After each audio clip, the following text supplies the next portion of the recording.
ಮಗ. ನಾನು 4ನೇ ತರಗತಿಯಲ್ಲಿ ಓದುತ್ತೇನೆ. ನನ್ನ ಹೆಸರು ಹರೀಶ, ನಾನು 6ನೇ ತರಗತಿಯಲ್ಲಿ ಓದುತ್ತೇನೆ. ನನ್ನ ಹೆಸರು ಮೈತ್ರಿ, ನಾನು 4ನೇದಲ್ಲಿ ಓದ್ತಿದ್ದೀನಿ.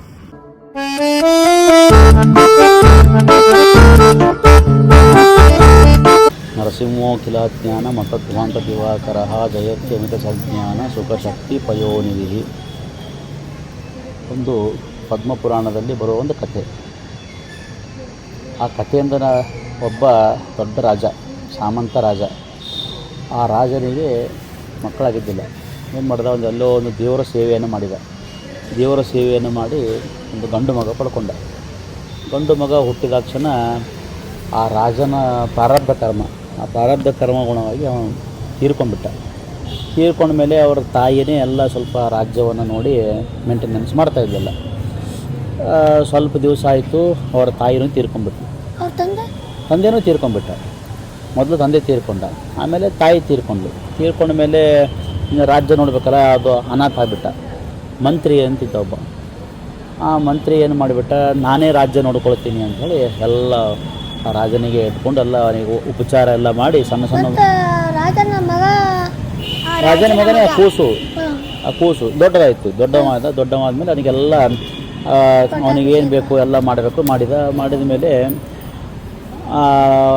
ಮಂತ್ರಿಗೆ ಏನಾಯಿತು, ಒಂದು ಸ್ವಲ್ಪ ದುಷ್ಟ ಬುದ್ಧಿ ಬಂತು. ಅವನ ಹೆಸರೇನು ದುಷ್ಟ ಬುದ್ಧಿ ಅಂತ. ಅವನ ಹೆಸರು ಮಂತ್ರಿ ಹೆಸರು ದುಷ್ಟ ಬುದ್ಧಿ ಅಂತ. ಅವ ಏನು ಮಾಡಿದ, ಬರೀ ನಾನು ಈ ರಾಜ್ಯದೊಳಗಿದ್ದು ಬರೀ ಮಂತ್ರಿಯಾಗಿ ಬರೀ ಬಾಲಕ ನೋಡೋದು ಅಷ್ಟೇ ಆಯಿತು. ನನ್ನ ಮಗ ರಾಜ ಎಂದಾಗಬೇಕು, ನಾ ಎಂದು ರಾಜ ಆಗಬೇಕು ಅಂಥೇಳಿ ವಿಚಾರ ಮಾಡಿ ಏನು ಮಾಡಿದ, ಆ ಹುಡುಗನನ್ನು ಈ ಎಲ್ಲ ರಾಜ್ಯದಲ್ಲೆಲ್ಲ ಕೆಲಸ ಮಾಡೋರು ಇರ್ತಾರಲ್ಲ, ಗಂಡಸರು ಇರ್ತಾರೆ, ಹೆಣ್ಣು ಮಕ್ಕಳು ಇರ್ತಾರೆ. ಆ ಹೆಣ್ಣು ಮಗಳಿಗೆ ಒಬ್ಬಳಿಗೆ ಈ ಹುಡುಗನ ಕೊಟ್ಬಿಟ್ಟ. ನೀನು ತೊಗೊಂಡು ಹೋಗ್ಬಿಡು ನಿಮ್ಮ ಮನೆಗೆ, ನಿಂಗೆ ಹೆಂಗೂ ಮಕ್ಕಳಿಲ್ಲ, ಹಿಂಗೆ ಕರ್ಕೊಂಡೋಗಿ ಬೆಳೆಸು ಅಂತೇಳಿ. ಸರಿ ಅಂತ ಎಲ್ಲ ಮಕ್ಕಳು ಆಟ ಆಡ್ತಾಯಿದ್ರು. ಆಟ ಆಡಬೇಕಾದಾಗ ನನ್ನನ್ನು ಆಟಕ್ಕೆ ಸೇರಿಸ್ಕೊರಿ ಅಂತ ಹೋದ. ನೀ ದಾಸಿ ಮಗ, ನಾವು ನಿನ್ನ ಆಟಕ್ಕೆ ಸೇರಿಸ್ಕೊಳ್ಳಲ್ಲ. ದಾಸಿ ಅಂದರೆ ಹೆಣ್ಣು ಮಕ್ಕಳು, ಈಗ ಕೆಲಸ ಮಾಡಿರ್ತಾರಲ್ಲ, ಪಾತ್ರೆ ತೊಳೆರೆಲ್ಲ ಇರ್ತಾರೆ, ದಾಸಿ ಅಂತ ಕರೀತಾರೆ. ದಾಸ ಅಂತಂದರೆ ಗಂಡಸರು. ಆ ದಾಸಿ ಮಗನಿಗೆ ಕೊಟ್ಟು, ನೀ ದಾಸಿ ಮಗ, ನಿನ್ನ ಆಟಕ್ಕೆ ಸೇರಿಸ್ಕೊಳ್ಳಲ್ಲ ನಾವು. ಆಯಿತು ಸರಿ ಅಂಥೇಳಿ ಬಿಟ್ಟ. ಎಲ್ಲರೂ ಗೋಲಿ ಆಡ್ತಿದ್ರು. ಅವನ ಹತ್ರ ಗೋಲಿ ಇದ್ದಿದ್ದಿಲ್ಲ.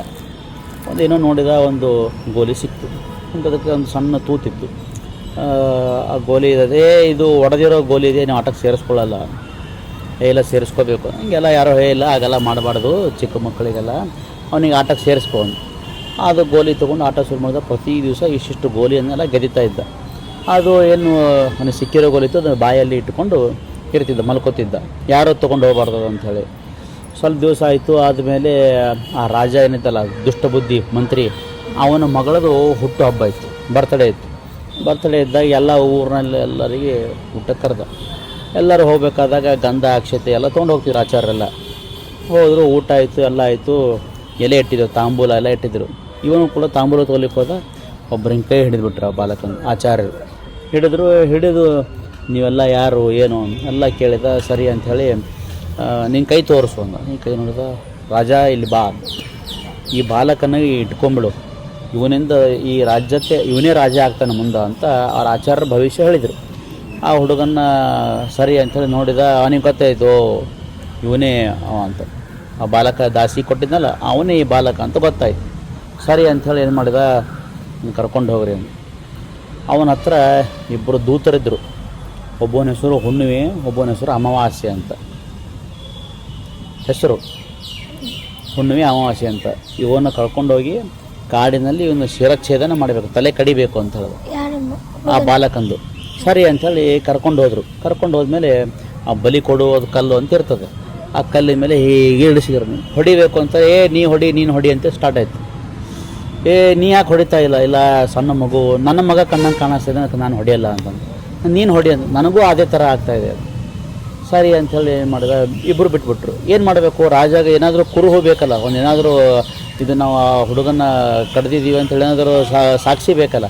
ಅದಕ್ಕೆ ಏನು ಮಾಡಿದ, ಆ ಹುಡುಗನಿಗೆ ಕಾಲಿಗೆ 6 ಬೆರಳಿತ್ತು. ಒಂದು ಕಾಲಿಗೆ 6 ಬೆರಳಿತ್ತು. ಒಂದು ಬೆರಳು ಕತ್ತರಿಸಿ ತೊಗೊಂಡು ರಕ್ತ ಬರ್ತಾಯಿತ್ತು. ಪಾಪ ಹುಡುಗ ಒದಾಡ್ತಾ ಇದ್ದ.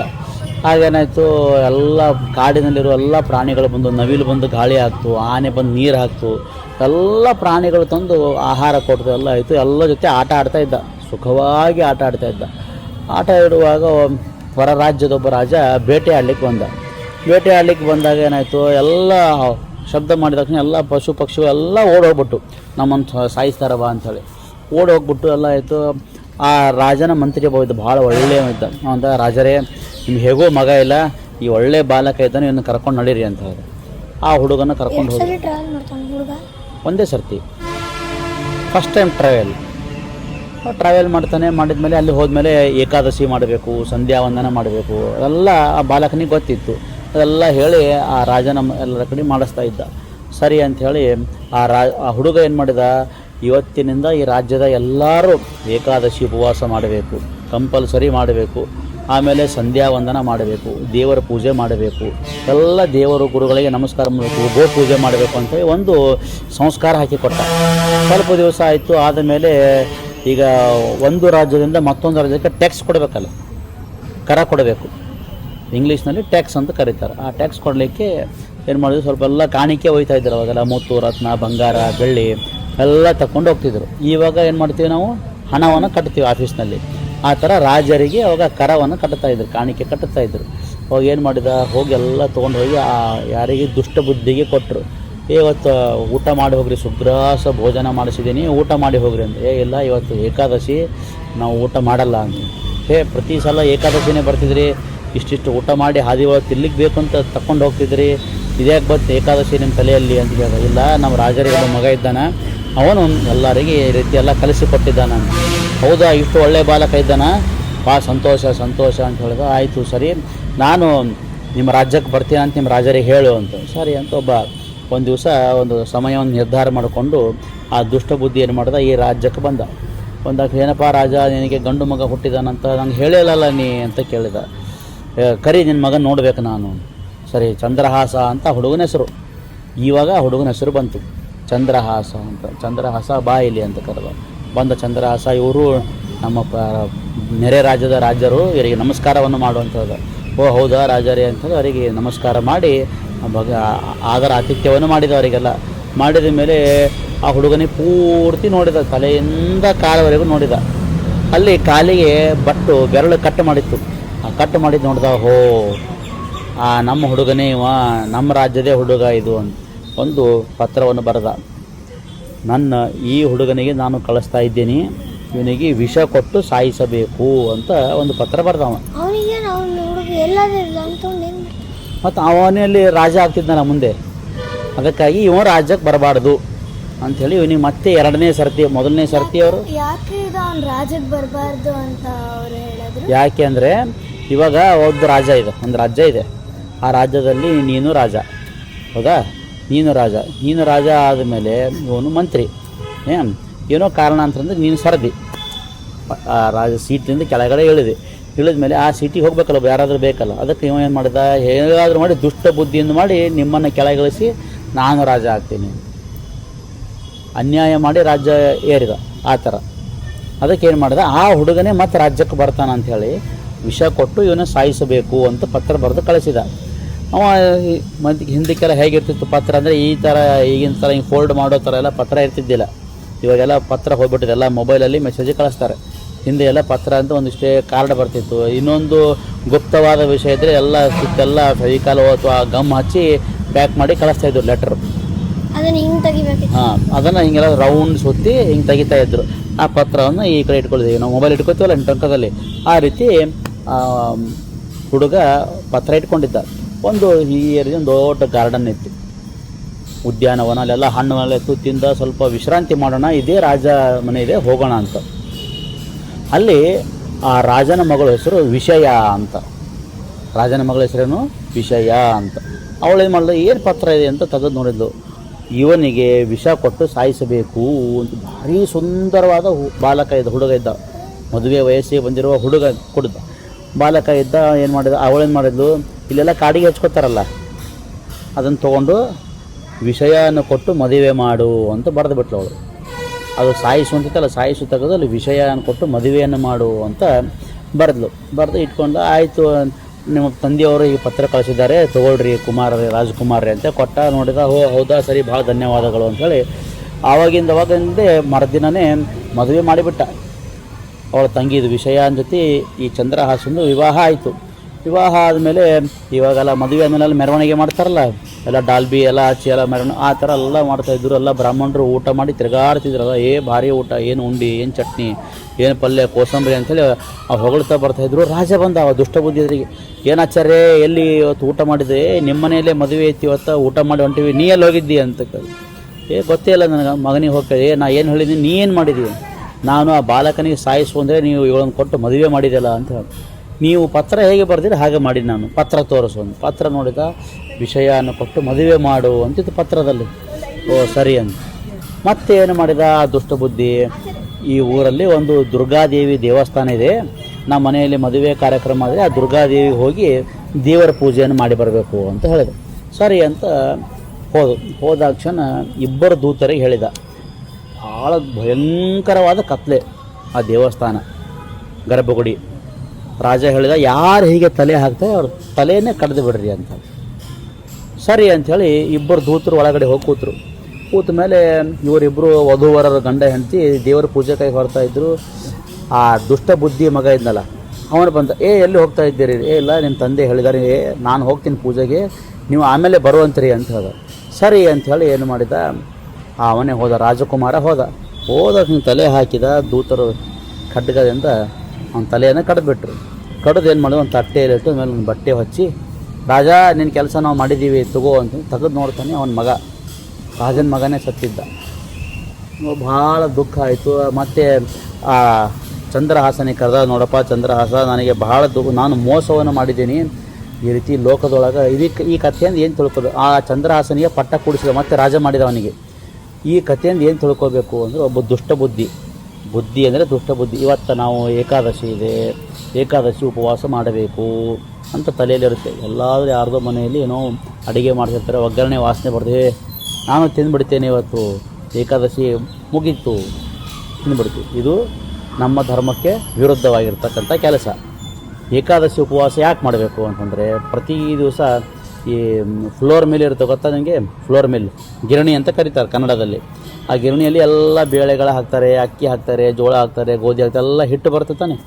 ಅದೇ ರೀತಿ ಇದು ಒಂಥರ ಗಿರಣಿ ಇದ್ದಂಗೆ ನಮ್ಮ ದೇಹ. ಅಂದರೆ ಈ ದೇಹ ಶುದ್ಧ ಆಗಬೇಕು. ಶುದ್ಧ ಆಗಬೇಕಾದ್ರೆ ಏನು ಮಾಡಬೇಕು, ಪ್ರತಿ 15 ದಿವಸಕ್ಕೊಂದು ದಿವಸ ಏಕಾದಶಿಯನ್ನು ಮಾಡಬೇಕು. ಏಕಾದಶಿ ಮಾಡೋದ್ರಿಂದ ಏನಾಗ್ತದೆ, ಒಂದು ಪುಣ್ಯ ಬರ್ತದೆ. ದೇವರಿಗೆ ಹೇಗಿದ್ದಾನೆ, ಉಪ ಅಂತಂದರೆ ಹತ್ತಿರ, ವಾಸ ಅಂದರೆ ಇರುವುದು. ಯಾರ ಹತ್ತಿರ ಇರೋದು? ಏಕಾದಶಿ ದಿವಸ ದೇವರ ಹತ್ತಿರ ಇರೋದಕ್ಕೆ ಉಪವಾಸ ಅಂತ ಕರೀತಾರೆ. ಆ ಒಂದೊಂದು ಏಕಾದಶಿಗೆ ಒಂದೊಂದು ಹೆಸರು. ಆ ಉಪವಾಸವನ್ನು ಮಾಡೋದು ಹಾಗಲ್ಲ, ಶಯನಿ ಏಕಾದಶಿ ಅಂತ ಹಿಂಗೆಲ್ಲ ಹೆಸರು ಬರ್ತದೆ ಅದಕ್ಕೆ. ನಿರ್ಜಲ, ಅಪರ, ಕಾಮ್ಯ, ಜಯದ ಅಂತ ಹಿಂಗೆಲ್ಲ ಏಕಾದಶಿಗೆ ಹೆಸರು. ಮಾಸ ಬೇರೆ, ಮಾಸದಲ್ಲಿ ಇರುವ ಏಕಾದಶಿಗೆ ಹೆಸರು ಅದು. ಆ ಉಪವಾಸ ಮಾಡೋದಂತ ದೇವರ ಹತ್ತಿರ ಇದ್ದಂಗಾಯಿತು, ನಮ್ಮ ದೇಹವನ್ನು ಶುದ್ಧ ಮಾಡಿದಂಗಾಯಿತು. ಪೂರ್ತಿ ಎಲ್ಲ ಬಾಡಿ ಶುದ್ಧ ಆಗಿಬಿಡುತ್ತೆ. 15 ದಿವಸಕ್ಕೊಂದು ಸರ್ತಿ ಉಪವಾಸ ಮಾಡೋದ್ರಿಂದ ದೇಹ ಶುದ್ಧ ಆಗ್ತದೆ. ಅದಕ್ಕಾಗಿ ವಿಷಯ ಅಂತ ಅನ್ನೋದಂದೇನು, ನಾವು ಯಾವಾಗಲೂ ಭಗವಂತನಲ್ಲಿಯೇ ನಮ್ಮ ಮನಸ್ಸನ್ನು ಇಡಬೇಕು. ವಿಷಯ ಅಂದರೆ ಅದು ವಿಷಯಾಸಕ್ತರಾಗಿದ್ದಾರೆ ಅಂತ ಹೇಳ್ತಾರೆ ಶಾಸ್ತ್ರದಲ್ಲಿ. ವಿಷಯಾಸಕ್ತರೇನು, ಬರೀ ತಿನ್ನಬೇಕು, ಆ ಊರಿಗೆ ಹೋಗಬೇಕು, ಈ ಊರಿಗೆ ಹೋಗಬೇಕು, ಅಲ್ಲಿ ಹೋಗಬೇಕು, ಇದು ತಿರುಗಾಡಬೇಕು, ಫನ್ಗೆ ಹೋಗಬೇಕು, ಗಾರ್ಡನ್ ಹೋಗಬೇಕು, ಮಜಾ ಮಾಡಬೇಕು ಅಂತ ಇಷ್ಟೇ ಅದಕ್ಕೂ ವಿಷಯ. ಆ ವಿಷಯದಲ್ಲಿ ಯಾವಾಗಲೂ ಆಸಕ್ತ ಆಗಬಾರದು. ಯಾವುದರಲ್ಲಿ ವಿಷಯ ಆಸಕ್ತರಾಗಬೇಕು ಅಂದರೆ, ದೇವರು, ಗುರುಗಳು, ಧರ್ಮದ ವಿಚಾರದಲ್ಲಿ, ಸತ್ಯಾಸ್ತ್ರದಲ್ಲಿ ನಮ್ಮ ಮನಸ್ಸನ್ನು ಇಟ್ಟಿರಬೇಕು. ಸ್ತ್ರೀಯರು ಏನು ಮಾಡಬೇಕು, ಅವರಿಗೆ ವಿಹಿತವಾಗಿರ್ತಕ್ಕಂಥ ಕರ್ಮಗಳನ್ನು ಮಾಡಬೇಕು. ಪುರುಷರು ಅವರಿಗೆ ವಿಹಿತವಾದ ಕರ್ಮಗಳನ್ನು ಮಾಡ್ತಾ ಇರಬೇಕು. ಅದಕ್ಕೆ ದುಷ್ಟ ಬುದ್ಧಿ ಅಂದರೆ ಮನಸ್ಸನ್ನು ನಿಗ್ರಹವನ್ನು ಮಾಡಬೇಕು, ಕಾನ್ಸಂಟ್ರೇಷನ್ ಮಾಡಬೇಕು. ಆ ಕಾನ್ಸಂಟ್ರೇಷನ್ ಮಾಡೋದ್ರಿಂದ ಏನಾಗ್ತದೆ, ಎಲ್ಲ ವಿಚಾರಗಳು ಈ ದುಷ್ಟ ಹಾದಿಗೆ ನಾವು ಹೋಗಬಾರ್ದು, ನಾವು ಒಳ್ಳೆಯ ಹಾದಿಗೆ ಹೋಗಬೇಕು. ನಾವು ಸ್ಕೂಲನ್ನು ಓದ್ತಾ ಇದ್ದೀವಿ, ನಾವು ದೊಡ್ಡ ಪದವಿಯನ್ನು ಗಳಿಸ್ಬೇಕು. ಆ ಪದವಿ ಗಳಿಸ್ಬೇಕಾದಾಗ, ಆ ಮಧ್ಯದೊಳಗೆ ಹೋಗ್ಬೇಕಾದಾಗ ಏನಾದರೂ ಬಾ ಇವತ್ತು ಒಂದು ಸ್ವಲ್ಪ ಏನಾದರೂ ಹೋಟೆಲಲ್ಲಿ ತಿಂದು ಬರೋಣ, ಬೇಡ ನಾನು ತಿನ್ನಲ್ಲ, ನನಗೆ ನನ್ನ ಗುರಿ ಏನಿದೆ ಆ ಗುರಿಯನ್ನು ಸಾಧಿಸ್ತೇನೆ ನಾನು ಅಂತ ಹೇಳಿ ಆ ವಿಷಯದಲ್ಲಿ ಆಸಕ್ತರಾಗಬಾರ್ದು. ವಿಷಯವನ್ನು ಬಿಡಬೇಕು. ಬಿಟ್ಟು ಕೇವಲ ಗುರುಗಳು, ದೇವರ ಸನ್ನಿಧಾನದಲ್ಲಿ ಇದ್ದು ಅವರ ಆಶ್ರಯವನ್ನು ಇಟ್ಕೊಂಡು ಆ ದೇವರನ್ನು ನೋಡಬೇಕು. ಮೋಕ್ಷ ಹೊಂದುವುದು ನಮ್ಮದು. ಈ ಲೌಕಿಕದಲ್ಲಿ ನಾವು ಒಂದು ಗುರಿ ಇಟ್ಕೊಂಡ್ರೆ ಏನೋ, ಒಬ್ಬರು ಇಂಜಿನಿಯರ್ ಆಗಬೇಕು, ಒಬ್ಬರು ಡಾಕ್ಟರ್ ಆಗಬೇಕು, ಒಬ್ಬರು ಅಡ್ವೊಕೇಟ್ ಆಗಬೇಕು ಅಂತೆಲ್ಲ ಇರ್ತದೆ.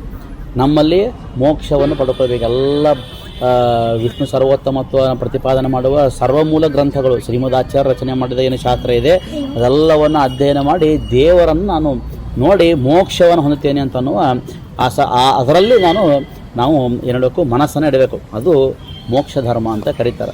ಈ ಕಥೆಯಿಂದ ನಾವು ಏನು ತಿಳ್ಕೊಂಡ್ವಿ ಅಂದ್ರೆ ಯಾವಾಗಲೂ ಅನ್ಯ ವಿಷಯವನ್ನು ಬಿಡಬೇಕು, ದುಷ್ಟ ಬುದ್ಧಿಯನ್ನು ಮನಸ್ಸಿನಲ್ಲಿ ಇಡಬಾರ್ದು, ಹೊರಗಡೆ ಹಾಕಬೇಕು, ವಿಷಯದಲ್ಲಿ ಆಸಕ್ತರಾಗಬಾರ್ದು, ಧರ್ಮದಲ್ಲಿ ಇರಬೇಕು ಅಂತನ್ನೋದನ್ನು ಆ ರಾಜ ಎಲ್ಲರಿಗೂ ಏಕಾದಶಿ ಸಂಧ್ಯಾವಂದನ ಏನು ಧರ್ಮವನ್ನು ಮಾಡಬೇಕಂತ ತಿಳಿಸಿಕೊಟ್ಟಿದ್ದ ರಾಜನಾಗಿ ತನ್ನ ಕರ್ತವ್ಯವನ್ನು ಪರಿಪಾಲನೆ ಮಾಡಿದ.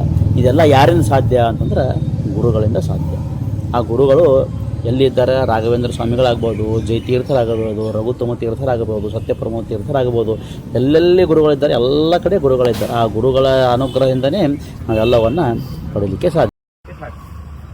ಆ ಗುರುಗಳನ್ನ